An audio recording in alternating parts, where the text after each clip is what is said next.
Bonjour, on est le lundi 19 septembre 2022 avec une journée qui semble plus claire que les journées précédentes. Sachez qu'il a plu en cours de soirée la nuit dernière.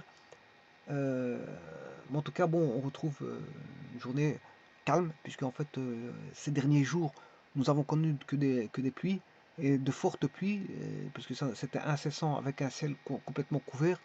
On avait une certaine forme de nébulosité, hein, parce que bon, tout était couvert, on voyait voilà, là, c'était pas aussi clair qu'aujourd'hui, mais en tout cas aujourd'hui il fait assez clair, enfin assez clair, il fait quand même clair, mais il y a quand même des passages nuageux, donc on peut toujours se méfier de ces fameux nuages qui peuvent s'agglutiner à un moment donné et devenir un peu plus sombres et former des pluies. Mais en tout cas, pour ce qui concerne les pluies, nous avons connu quand même pas mal de journées de pluie, donc les journées de pluie de septembre rattrapent un petit peu, je veux dire, le manque de pluie qu'il y a eu en juin, juillet, août, septembre, juin, juillet et août. Voilà. Et septembre revient rétablir un équilibre, quoique bon, pour avoir l'équilibre, il faudra encore beaucoup plus de pluie que ça, parce que c'est vrai que 3-4 mois de pluie, c'est quand même marquant. Alors ceci étant dit, ici je vais regarder la primitive de calculer la primitive de sinus cube de dx 2 plus cosinus x. Alors je vous rappelle qu'ici c'est une fonction purement trigonométrique. C'est une fonction purement trigonométrique. On a le sinus au numérateur, le cube d'un sinus, et au dénominateur, voilà, un cosinus additionné à 2. Donc c'est une fonction purement trigonométrique donc, que vous pouvez voir ici. Ça c'est la fonction sinus cube, c'est le numérateur. Ça c'est le dénominateur. Et ça c'est le quotient des deux, sinus cube plus 2. Alors je peux mettre un curseur. Je mets un curseur. Je mets une droite x égale a. Alors le curseur varie de moins 5 à 5. Et je peux évaluer la valeur de la fonction euh, du numérateur. Voilà, ça c'est la valeur de la fonction du numérateur en fonction de x. Voilà, de moins 5 à 5, bien sûr, parce que c'est moi qui ai fixé le curseur de moins 5 à 5. Ensuite, je fixe le curseur de moins 5 à 5 toujours pour x, mais cette fois-ci pour la fonction y. Voilà, donc j'ai le numérateur et le dénominateur, et la valeur du numérateur et du dénominateur, et donc je peux faire le quotient. Voilà, le quotient qui va donner la fonction en bleu. Je peux trouver la fonction en bleu en laissant une trace, hein, ne fût-ce qu'en laissant une trace du parcours du point C, je peux avoir la courbure, la courbe, la courbe. Alors, ceci étant dit, on va calculer bien sûr euh, ceci par la méthode des différentiels, hein. Donc, n'allez pas croire que je posais des petites choses, c'est par la méthode des différentiels. Donc, ça veut dire qu'il faut s'y connaître dans le calcul un petit peu différentiel. Alors, le domaine, bien sûr, c'est 2 plus cosinus x différent de 0, enfin les conditions d'existence, pas le domaine, les conditions d'existence. Cosinus x différent de moins 2, mais on n'aura jamais ça parce que le sinus et cosinus, ils sont bornés entre moins 1 et 1. Le cosinus, il est borné aussi entre moins 1 et 1. Mais pour la tangente, elle est non bornée. La tangente, bon, elle est infinie, aussi bien par là on tend vers plus l'infini, et par là on tend vers moins l'infini, donc c'est non borné. Pour la tangente. Cotangente, c'est pareil, elle est non bornée. Bon, ce qui est borné, c'est sinus et cosinus. Donc c'est borné, mais donc on n'aura jamais moins 2. Puisqu'elle est bornée entre moins 1 et 1, on n'aura jamais moins 2. Ce qui veut dire que les conditions d'existence, bah, elles sont toujours. C'est toujours vrai, hein, ça, 2 plus cosinus x différent de 0, ce sera toujours vrai.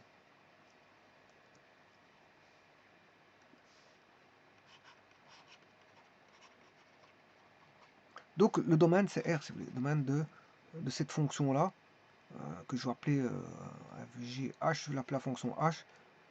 Domaine, c'est R. Et donc, voilà. Sur X, elle est non bornée, cette fonction-là. Sur X. Alors, comment faire par les primitives par les différentiels? Ben, ici, tout d'abord, je vais créer, voilà, le sinus cube va devenir sinus carré fois sinus x, dx sur 2 plus cosinus x, sachant que différentiel de sinus x, c'est cosinus x, et la différentielle de cosinus x, c'est moins sinus x. Voilà. Alors, différentiel de cosinus, c'est moins sinus, mais ici, j'ai sinus. Là, il y a sinus. C'est pas moins sinus. Donc pour avoir moins sinus, je dois rajouter un moins ici. Pour avoir plus sinus. De telle façon, là, j'aurai sinus carré x fois sinus x dx. Alors, le dénominateur, c'est toujours 2 plus cosinus x. Il n'y a rien qui change. Alors, c'est moins sin carré x dx sur différentiel de cosinus x sur 2 plus cosinus x. Alors, sinus carré, c'est 1 moins cos carré. 1 moins cos carré, moins 1 différentiel de cosinus x sur 2 plus cosinus x. Et on pose ici, bon, je pose t, bon, t égale cosinus x. Donc on aura moins 1 sur t carré sur 2 plus t. Voilà, 2 plus t, puisque ceci c'est, j'ai posé ceci égale à t. Donc là c'est t, c'est donc différentiel de t, et là j'ai 1 moins t carré. Donc j'ai moins 1 moins t carré dt sur 2 plus t. Alors là on aura moins 1, ce qui fait moins 1, et là moins par moins ça fait plus. Donc on aura t carré moins 1 sur 2 plus t dt. Alors là on a une forme, on a un quotient, t carré moins 1 sur t plus 2 dt, c'est un quotient. Qu'est-ce que je fais? Ben, bon, je complète ici, je vais faire une division euclidienne. Pourquoi? Parce que le degré du numérateur, on a un numérateur sur un dénominateur. C'est un polynôme en t au numérateur et un polynôme en t au dénominateur. Le degré du numérateur est supérieur ou égal au degré du dénominateur, donc je peux faire la division euclidienne. Alors je vous rappelle que ceci c'est le dividende, que ceci c'est le diviseur, ceci c'est le quotient et ceci c'est le reste. Alors on sait bien que le dividende est égal au diviseur fois le quotient plus le reste, et je fais la division sachant qu'il y a deux termes ici. Ben, vous devez faire une barre à deux termes ici. Une barre à deux termes ici. Ça va reprendre que deux termes. Pourquoi? Parce qu'il n'y a que deux termes ici. Eh bien, si vous faites la division, ben, on aura t carré moins t carré doit valoir 0t carré. Enfin, on doit avoir 0t carré ici. Donc, je prends l'opposé de plus t carré ici, c'est moins t carré ici. Voilà, pour avoir moins t carré ici, je multiplie par t. T fois t, ça fait t carré. Mais pour avoir un moins ici, ben, je dois faire plus fois plus, ça fait du plus. Mais l'autre côté, il devient opposé ici. Voilà. Et puis je multiplie, bien sûr, t fois t, ça fait t carré, ça ferait moins t carré à gauche. T fois 2, c'est 2t, ça fera moins 2t à gauche. Puisqu'on prend chaque fois l'opposé. Alors, t carré moins t carré, ça fait 0t carré. Moins 0t, moins 2t, ce qui fait moins 2t. Et je redescends le 1. Donc, j'ai un nouveau polynôme qui est 0t carré moins 2t moins 1. Là, je dois avoir toujours 0t. Alors, pour ça, comme j'ai moins 2t, je vais mettre l'opposé plus 2t. Pour avoir plus 2t, je vais faire t fois 2, ce qui fait 2t. Mais plus par moins, ça fait moins. Et là-bas, ça devient 1 plus. De l'autre côté, ça devient 1 plus. Parce qu'on prend l'opposé. Alors là, on a bien 0t, 0t, 0t. Et bien sûr, je dois faire moins 2 fois 2, ça fait moins 4. Et de l'autre côté, ça devient opposé, ça devient plus 4. Moins 1 plus 4, ça fait plus 3. Donc le reste est plus 3. Donc le polynôme peut s'écrire t carré moins 1, c'est égal à t plus 2. J'écris suivant la formule ici. Le dividende, c'est t carré moins 1. Diviseur, c'est t plus 2. Le quotient, t moins 2. Et le reste, c'est 3. Alors si maintenant je divise tout par t plus 2, donc j'aurai la forme recherchée pour la primitive, t carré moins 2, va rester t moins 2 sur 3t plus 2. Et donc on retrouve bien ce qu'on doit rechercher, t carré moins 1 sur 2 plus t. T carré moins 1 sur 2 plus t vaut t moins 2 plus 3, 3 sur t plus 2. Alors là, je peux le faire aussi par rondeur, parce qu'on divise par un polynôme du premier degré, qui est t plus 2. Alors je fais par rondeur. Ici, t carré, c'est t carré plus 0t moins 1. Je descends le premier, 1. Une fois moins 2, moins 2. 0 moins 2, moins 2. Moins 2 fois moins 2, 4. 4 moins 1, 3. Alors je rappelle qu'ici, c'était t carré. Si je divise par un polynôme de degré 1, De moins 1, ça fait 1, il va rester du degré 1. Puis ensuite du degré 0. Et puis le reste. Donc 3, ici, c'est le reste. 3, c'est le reste. Voilà. Et donc, le polynôme, qu'est-ce qui va rester? 1t moins 2. 1t moins 2, bien sûr. Et il va rester le reste, qui est ici, le reste, qui vaut 3. On va être 3 sur t plus 2. Voilà. Et donc, il faut primitiviser ça. Là, t carré moins 1 sur t plus 2, on le décompose voilà, en une division. On a fait la division polynomiale euclidienne et par Horner, qui donne le polynôme que voici. Et donc, la primitive d'une somme, c'est la somme des primitifs. Donc, le primitif de t-2 plus 3 sur t plus 2 dt fait la primitive de t-2 dt plus 3 sur t plus 2 dt. Donc, ce qui veut dire que je peux primitiviser de deux manières. T-2, d'abord T-2, ça va donner primitive de t, moins la primitive d'une somme, c'est la somme des primitives. Primitive de t-2 dt, c'est qui fait primitive de t dt, moins 2 fois la primitive de dt. 2 fois la primitive de dt, c'est t. Bien sûr, fois le 2 qui est à côté, donc on aura t carré sur 2 moins 2t plus t. Mais attention que je peux faire par le différentiel. Par le différentiel, je peux dire que c'est t moins 2 au carré, le tout sur 2. Le tout sur 2.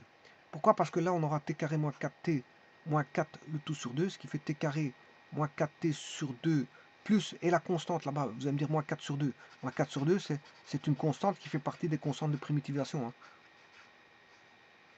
Donc on aura bien sûr moins 4 sur 2, moins 4 sur 2, ce qui fait moins 2, et moins 2 c'est une constante. Je l'englobe ici dans les constantes que je vais appeler k, plus k. Donc c'est pour ça que je ne tiens pas compte du moins 4 sur 2. Plus constante. Voilà, donc soit vous avez la méthode ici, primitive d'une somme, c'est la somme des primitives et vous primitivez direct, ou soit par la différentielle. Voilà, par différentielle, bon, c'est différentielle de t-2 au carré, le tout sur 2. C'est la différentielle t-2, la différentielle de t-2 au carré sur 2, et la différentielle de t-2. T-2, je m'excuse, c'est le contraire. T-2, c'est la différentielle de t-2 au carré, le tout sur 2. À une constante près, bien sûr. Hein. À une constante près. Et donc, on a 3t sur 2, ben c'est 3 ln de t plus 2. Et ce qui veut dire que je peux tout regrouper, puisqu'on sait bien que on a la première primitive, c'est t carré moins t moins 2 au carré sur 2. T moins 2 au carré sur 2.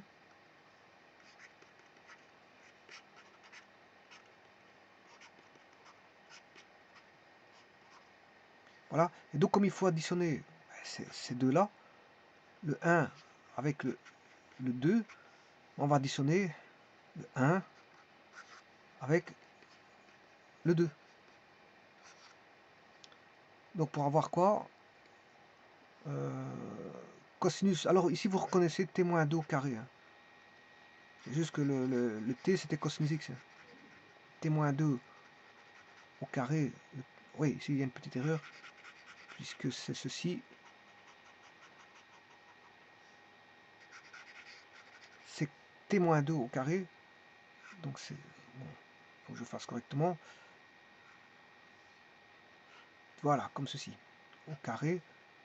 Et puis, vous faites la division par 2. C'est d'abord t-2 au carré, et puis divisé par 2. Donc, ça donne ça.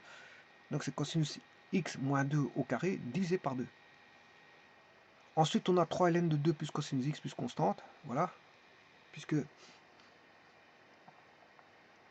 ici, c'est 3 ln de t plus 2. La primitive de ceci, c'est 3 ln de t plus 2. Alors, j'ai mis des valeurs absolues pour pouvoir prendre les négatifs.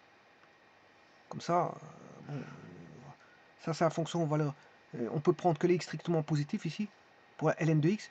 Mais si je prends la valeur absolue, je peux prendre aussi bien les positifs que les négatifs. Donc vous pouvez rentrer, là il n'y a pas de domaine, parce que vous pouvez rentrer ce que vous voulez là-dedans. Là-dedans, vous pouvez mettre du négatif dans le ln, puisque la valeur absolue viendra rendre ce qui est négatif positif, va transformer le négatif en positif. Donc il n'y a aucun problème là-dessus. Au niveau du logarithme népérien, au niveau du domaine, il n'y a pas de problème.